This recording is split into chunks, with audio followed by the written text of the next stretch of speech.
처음 내가 레이저에 의해 투시된다는 것을 깨달았을 때 충격은 너무 컸습니다. 공포 그 자체였습니다.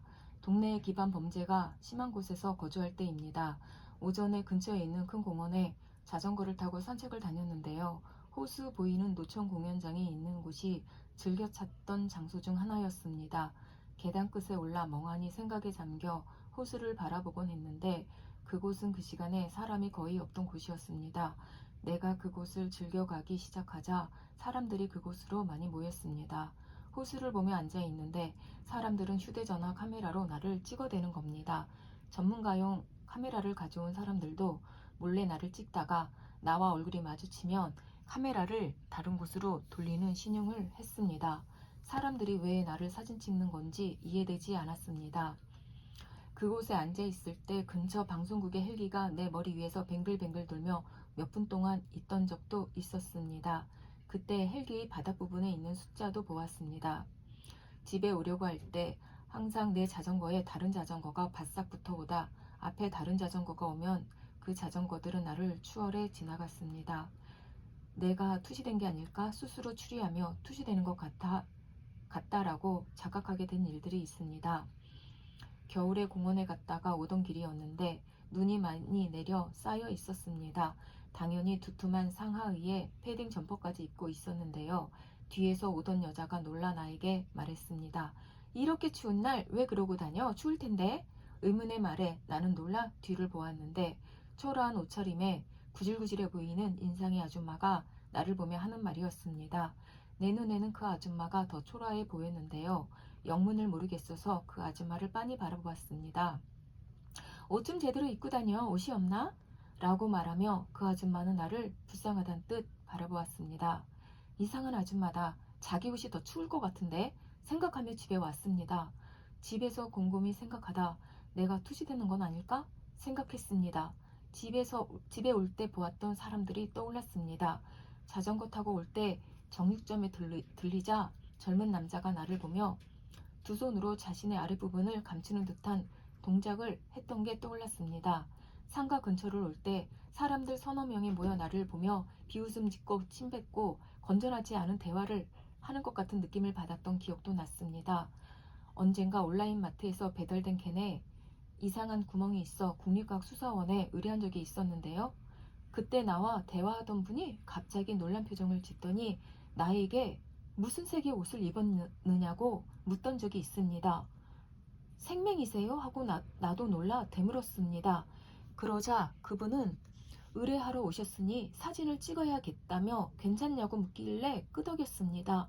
그는 카메라로 나를 찍는 행동을 했고 여전히 놀란 듯 나에게 다가와 나에게 옷의 소매 부분을 내 손으로 직접 만져보라고 했습니다. 나는 내 소매 끝을 내 손으로 짚고 여기가 옷의 끝인데요 하자 만져도 되냐고 해서 끄덕이자 내 손을 따라 옷끝을 잠깐 만진 적이 있습니다. 그분의 행동도 나와 대화하던 중 갑자기 내가 투시되자 놀라 나에게 옷색을 묻고 나를 찍어보고 가까이 다가와 내 손끝을 거쳐 내 소매 끝을 직접 만져보았던 것 같습니다. 카메라는 거짓말을 하지 않으니 제대로 촬영이 되는데 눈으로 볼 때만 투시가 되는 것 같았습니다. 가끔 혼자 연극을 본 적도 있는데 어느 날은 공연이 끝나고 객석에서 아무도 나가지 않는 거예요. 맨 앞에 앉은 나는 이상하다고 생각하며 혼자 출구로 나갔는데 내가 나가는 동안 관객은 아무도 일어나지 않았고 나는 의아해하며 출구로 나왔는데 내가 나온 후 뒤를 보자 관객들은 그제서야 출구로 나왔습니다. 비행기에서 내릴 때에도 내 옆에 앉은 여자는 일 없이 앉아있고 나는 주섬주섬 짐 정리를 하고 있었고 사람들은 좌석에서 일어나 통로로 나가고 있었는데요. 그 여자는 짐 정리를 하는 것도 아니면서 내가 짐 정리를 다 할 때까지 기다리며 앉아 있었어요. 내가 짐 정리를 다 끝내고 일어나자 자기도 일어나는 거예요. 그리고 내가 나가는데 따라 나오는 것도 아니고 내가 나가는 동안 자신은 통로를 막고 내 뒤에 아무도 지나가지 못하게 막는 거예요. 그래서 30m 정도 나 혼자 걸어 나갔습니다. 이럴 때 그 여자가 레이저를 쏜 것 같습니다. 다른 사람도 맞으면 함께 투시가 될 수 있어서 다른 사람들은 지나가지 못하게 통제하고 나만 지나가게 한 것 같아요. 영국 공연장에서도 나만 투시를 하기 위해 관객들을 통제했던 거라고 생각합니다. 다른 사람들도 투시가 될 수 있어서 나만을 투시하기 위해, 나만을 공개적으로 낙인 찍기 위해 그런 행동을 했던 것 같습니다. 나는 혼미백산한 기분이었고 어떻게 해야 할지 생각했습니다. 전파 차단 원단을 당장 주문했고 그 원단을 5겹으로 반바지와 조끼를 만들었습니다. 겨울에는 그 옷을 옷 속에 입어도 괜찮았지만 여름이 되자 입기가 너무 힘들었습니다. 너무 더웠으니까요. 바지는 좀 더 짧게 자르고 조끼도 길이를 더 잘라 입었습니다. 그 옷을 몇 년 동안 입고 다니다 4, 5년 정도 입지 않았습니다. 최근 이상한 느낌이 들어 다시 전파 차단 원단을 주문하여 가볍게 만들어 착용하는데요. 실수로 착용하지 않은 날은 불안해지는 기분이 듭니다.